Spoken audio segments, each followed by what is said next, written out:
Hi everyone, welcome back to the channel. Good morning to all of you. So basically आज मैं आपको एक छोटी सी चीज़ बताने आई हूँ। एक मैं हमेशा चाहती हूँ कि आप जब भी इस वीडियो को देखो तो आप तक एक पॉजिटिव मैसेज पहुँचे, क्योंकि एक स्टूडेंट की लाइफ में ना कई सारे फेजेस आते हैं।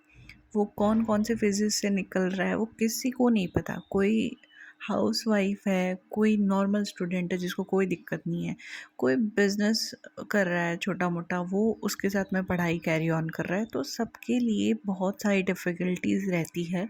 कई बार बच्चे पढ़ के बैठे हैं और हमारे जैसा नोटिफिकेशन आ जाता है जहाँ पोस्ट ही नहीं दिख रही है। तो चीज़ें बहुत सारी अप डाउन चलती है, हमेशा हर टाइप का फेज़ आता है। तो उन स्टूडेंट्स के लिए मैं आज कुछ कहना चाहती हूँ, इंक्लूडिंग मी ऑल्सो। आजकल ना आप कहीं पे भी जाओ, यूट्यूब खोलो, टेलीग्राम खोलो, हर जगह पे आपको ऐसे लगता है कि सब ज़्यादा से ज़्यादा पढ़ रहे हैं। कोई बोल रहा है उसका सिलेबस कंप्लीट हो गया है, कोई बोल रहा है उसका तीसरी बार रिवीजन चल रहा है, और कोई बोल रहा है कि 10-12 घंटे पढ़ रहा हूँ भाई मैं। तो अंदर से थोड़ा सा पैनिक होना तो बनता है, और मुझे भी ऐसे कई बार ऐसा लगता है कि ये पैनिकनेस मेरे अंदर नहीं, इनफैक्ट आप लोगों के अंदर भी आ रही होगी जैसे जैसे एग्ज़ाम पास आ रहा है। बट कंपटीशन जितना है ना, और ऊपर से वैकेंसी भी हमारी इतनी कम है, तो ये दिमाग में आना थोड़ा सा नॉर्मल है, कोई दिक्कत नहीं है।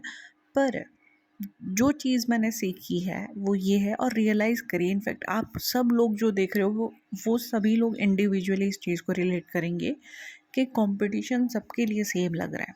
मुझे मेरा कंपटीशन ज़्यादा लग रहा है, आप लोगों को इंडिविजुअली अपना लग रहा होगा, बट ये चीज़ सेम है हमारी। बट जो चीज़ हमारी डिफरेंट है वो है हमारी कंसिस्टेंसी।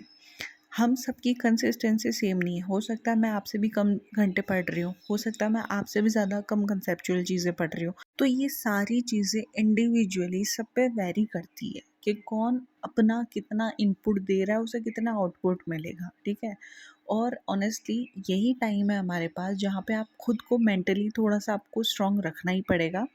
क्योंकि अब अगर आप ये सोचोगे ना वैकेंसी कम है, कंपटीशन ज़्यादा है, तो फिर हम पढ़ाई कब करेंगे। और एक और चीज़ कि आपको ये चीज़ भी हमेशा ध्यान रखनी है कि नोट्स बनाते नहीं रहना, सिर्फ थ्योरी नहीं पढ़नी है। अब चीज़ें ना, नोट्स उठाओ, किसी के भी उठाओ, कहीं से भी पकड़ो, नोट्स पकड़ो, टेस्ट सीरीज़ पकड़ो, जो लग रहा है ना आपका लगा दो उसके अंदर। फिर आउटपुट नहीं निकले तो फिर आप रिग्रेट नहीं करोगे एटलीस्ट कि हाँ मैंने अपनी कोशिश नहीं करी थी। ऑब्वियसली जिसने पिछला कंप्यूटर इंस्ट्रक्टर दिया होगा उसको पता होगा ये वैकेंसी आज के 5 साल पहले आई थी। 5 साल किसे कहते हैं, बहुत बड़ी अमाउंट ऑफ टाइम है। और वो अब 5 साल या 10 साल निकल जाए किसे पता। तो फ़िलहाल के टाइम पर आपकी सिर्फ़ और सिर्फ़ जो थिंकिंग पावर है वही आपका सबसे बड़ा रीज़न होगी चीज़ों को हैंडल करने के लिए। आपको अपने इमोशंस को सबको टैकल करके चलना पड़ेगा कि वैकेंसी इतनी आई है, इसके पीछे मत रहो। मैं आपको यही बोलूँगी, देखो वैसे भी आपको पता है एक रूल आ रखा है हमारे 100% वाला, जिसके अंदर कि अगर नोटिफिकेशन निकल गया है उसके बाद भी अगर कहीं से किसी डिपार्टमेंट में कंप्यूटर इंस्ट्रक्टर के पद कहीं पर बढ़े होते हैं तो वो 100% के पूरे बढ़ेंगे, हमारे रिजल्ट आने तक बढ़ सकते हैं। तो आप अपनी होप क्यों खो रहे हो। होप पे हम सुबह उठते हैं, शाम को सोते हैं नेक्स्ट डे की कुछ होप के लिए। तो आप अपनी होपलेस ज़िंदगी कैसे प्रेडिक्ट कर रहे हो पहले से ही। बचपन से लेके अभी तक लाइफ में कई चीज़ें ऐसी हुई होगी आपके साथ में, इंक्लूडिंग मी ऑल्सो, कि हाँ यहाँ पे ये मेरे फेवर की चीज़ नहीं हुई है तो क्या हम उस चीज़ को छोड़ के भाग गए हैं। नहीं ना। तो उसे फाइट करो, उसके लिए जब तक फाइट करो जब तक मिल नहीं जाए, और आपका एकदम पावर ख़त्म हो जाए ना कि नहीं भैया अब मेरे अंदर हिम्मत ही नहीं बची है इसे लेने की, तब आप छोड़ना।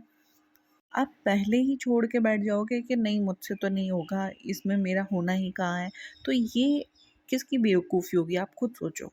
तो अब आपको नोट्स वगैरह उठाओ जहाँ से उठाना है, टेस्ट सीरीज़ जिसकी उठानी है उठाओ, और बस डेली कंसिस्टेंसी के साथ में पढ़ो, वो नहीं टूटनी चाहिए। हाँ, हो सकता है कि आप आज 4 घंटे पढ़ो, कल 2 ही घंटे पढ़ो, पर ये टूटनी नहीं चाहिए, ये प्रॉमिस करो मुझे। और जो जो लोग एग्री है मेरी बात से वो कमेंट में प्रॉमिस ज़रूर लिखना। देखो डियर, मैं आपसे अलग नहीं हूँ, जिस जगह आप हो वहाँ मैं हूँ। अगर मैं पॉजिटिव सोच के आपको पॉजिटिव करने की ट्राई कर सकती हूँ, तो आप खुद के लिए नहीं कर सकते कि यार बताओ। तो मस्त होके पढ़ते रहो और खुश रहो बस।